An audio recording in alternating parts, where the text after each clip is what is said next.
Hey guys, welcome back to another Colorful Keto with Dori. I'm so excited we get to hang out with Dr. Jeremy Thornton today. So why don't we do a super quick introduction and then we're going to chat about some keto myths today. Hey guys, thanks for having me, Dori. Appreciate it. My name is Dr. Jeremy Thornton. I've been in practice 20 years here in Missouri. My primary focus in practice is chronic inflammatory conditions, chronic degenerative diseases, autoimmune diseases, and such. So the ketogenic lifestyle fits very well into this area in my practice. So I'm very passionate about the ketogenic lifestyle and love to talk about it, love to share, love to help people change their lives with it. Oh, we love you. Thank you so much for joining us. So today we're going to have some fun and we're going to bust some of my favorite keto myths. So let's start with the one that I freaked out about the most. The keto rash. I probably have that and I'm super itchy and I might gonna die. And it was a little bit of dry skin on Dori's forehead and I panicked. So let's talk a little bit about what is the keto rash and when do you know you actually have it and it's not just a touch of the dry skin? Right.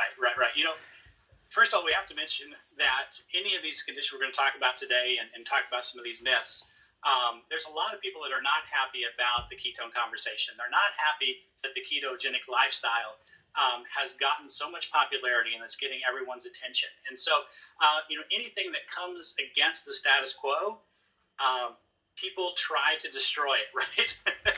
So what better way to destroy, this movement of the keto lifestyle, but to tell people that they're going to have some unfavorable side effects, or they're going to get a disease, or they're going to die, or they're going to get a rash, or they're going to smell bad, right? And now some of these, there is some truth to, there can be some occurrences in some of these situations, but the likelihood is so small that it's almost laughable that we even talk about these side effects. And the fact that they resolve on their own, and usually within a few days, and the small amount of percentage of people that ever actually receive these benefits, again, is so small. But, we hear about it. People are worried about it because they maybe are interested, but they've heard somebody say that they could get this side effect, and so they get scared, and they ultimately maybe don't try the keto lifestyle, which is super sad. So, talking about the keto rash is something I've heard a lot about, but seen very little of. I've seen it a few times. But the keto rash can happen, when we talk about, again, like the keto breath. When your body gets into a state of ketosis, it starts burning fat for fuel, and it starts releasing, breaking down fatty acids through the liver into ketone bodies. And the three ketone bodies that we produce is called acetone, acetoacetic acid, and beta-hydroxybutyrate. Everybody say those 5 times real fast. No. So acetone is one of those ketones that we initially, as you can imagine, if we've never ate a lot of fat, we've never reduced our carbs, our body's not extremely efficient at burning fat for fuel right off the bat. Does that make sense? We're just not super good at it. We've been carbivores our whole life, and now we're changing fuel sources and starting to burn fat for fuel. So when that happens, we start creating ketone bodies, and our body starts to excrete some of those. Okay. It's not super efficient at burning it for fuel yet, so it starts to excrete some of those. And acetone, which is one of those that is made, can come through the breath, right? Because both the skin and the breath are sources of elimination. Yes. And as well as the urine, right? That's why people measure their urine sometimes.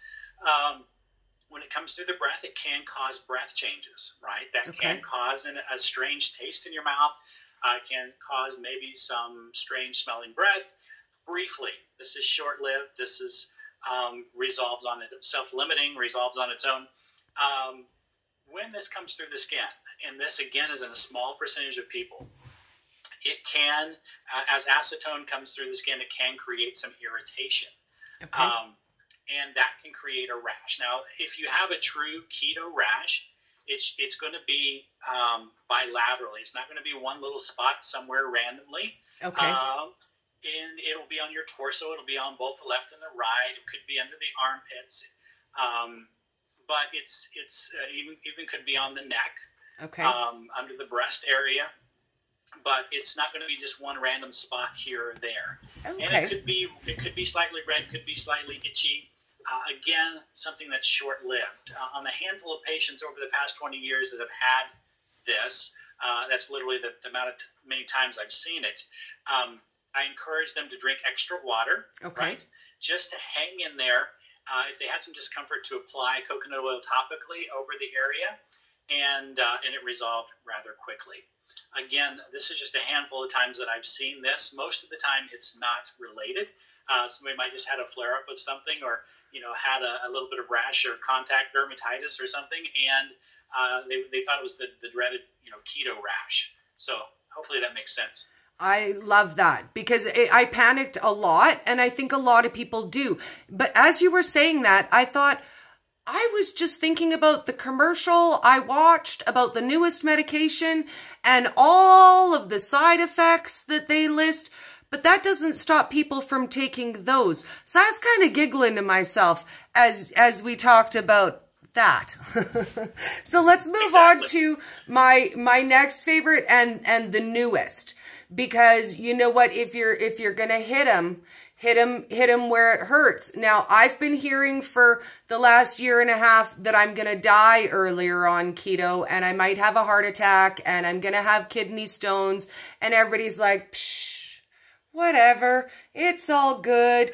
And then last week, I heard something that got people in a flap, and they were like, oh, Dori, have you heard about this new thing? Have you heard about it? Oh my God, no, seriously, like I was totally going to start keto, but I think I'm not going to now, because I heard about this thing. It's called the keto crotch, and I can't keto now. And I was like, okay, but I've been keto for a long time. I have never heard of this. Where did that come from, Dr. Jeremy? So is there all of a sudden, like, there's a surge of, like, people just noticed, or what? Yeah, it just, although we've been studying the ketogenic lifestyle for 100 years now suddenly we have an epidemic of keto crotch.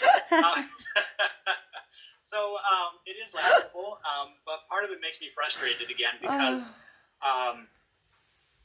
this is something that I've never seen in practice in 20 years. It's probably could have happened a handful of times,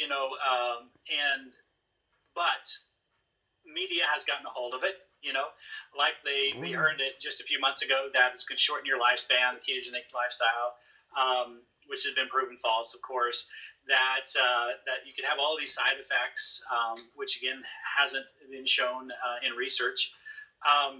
And so now we talk about the keto crotch. So I guess there is a very remote possibility if changing your lifestyle dramatically could alter the pH of your body, right? And for a few days, there could be a change in odor. Like we talk about with getting into ketosis, there can be a change in your breath, right? We could possibly sweat out some ketones. That could cause some irritation on the skin, right? It could cause some keto rash. We could get the keto flu, a handful of symptoms of your body trying to make that transition. And I guess in probably, a minuscule amount of the female population, we could have some vaginal changes, which may or may not relate to an odor. But it's what's ridiculous is that this is even mentioned, not only mentioned, but it's blasted over the media that this is a common side effect of the ketogenic lifestyle, which is just simply not true. Oh, and you know what? I think Dr. Jeremy, just wait until they come after the boys and we can tell them how that's not true either, right? Exactly. Quite the opposite, right? Yes.